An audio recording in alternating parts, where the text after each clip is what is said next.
Friends, थोडा video cut झालेला आहे.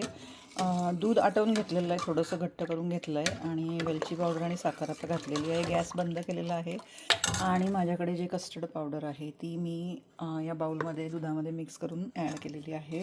हे बघा, त्याला असा ती गुलाबी रंगाची आहे, पण ती घातल्यानंतर मँगो कलर आला त्याला. सो असं हे घट्ट दूध आपलं बासुंदीसारखं, काइंड ऑफ बासुंदीसारखं तयार झालेलं आहे कस्टर्डमुळे.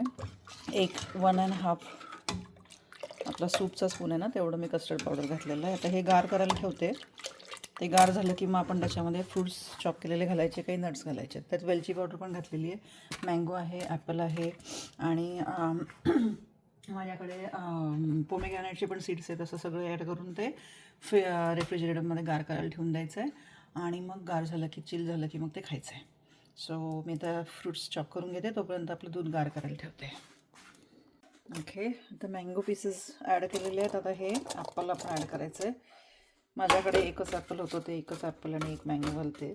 ॲक्च्युली मँगो भरपूर आहेत, पण पीसेस करण्याचा मँगो एकच होता. आणि आता मँगो जे आहेत ते हापूस आहेत आणि ते कापण्यासारखे नाही आहेत, ते चोखण्याच्या दृष्टीने चांगले आहेत. सो माझ्याकडे मँगो पल्प आहे कॅनमध्ये, तो मी घालणार आहे थोडासा. आणि मग आपण हे थोडं गार झालं की मग आपण, झालंच आहे गार आता अजून एक पूर्णच थंड झालं की मग फ्रीजमध्ये ठेवून देऊया. आता आपण मँगो पल्प ॲड करायचा आहे.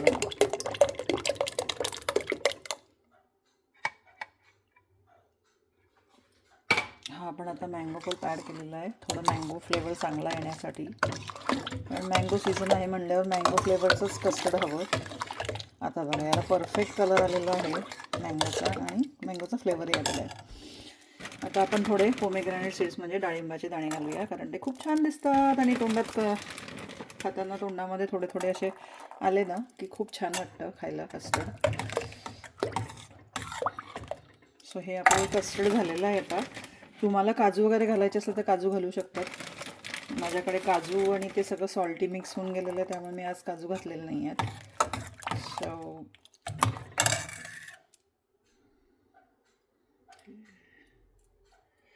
सो हे आपलं आता असं कस्टर्ड तयार झालेलं आहे.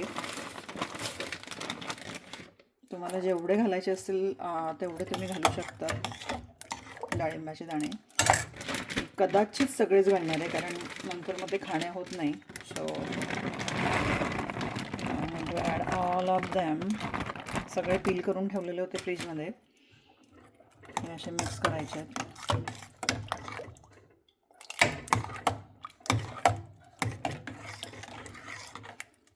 हे झालेलं आहे आता छान. आणि या सगळ्या गोष्टी जिन्नस घातल्यामुळे काय झालं,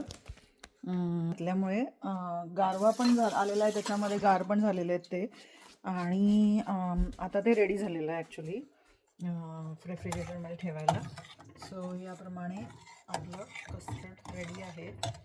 सो मला जर हे कस्टर्ड रेसिपी आवडली असेल तर लाईक करा, शेअर करा, कमेंट्स करा गीता US रसोईला. Thank you for watching my video.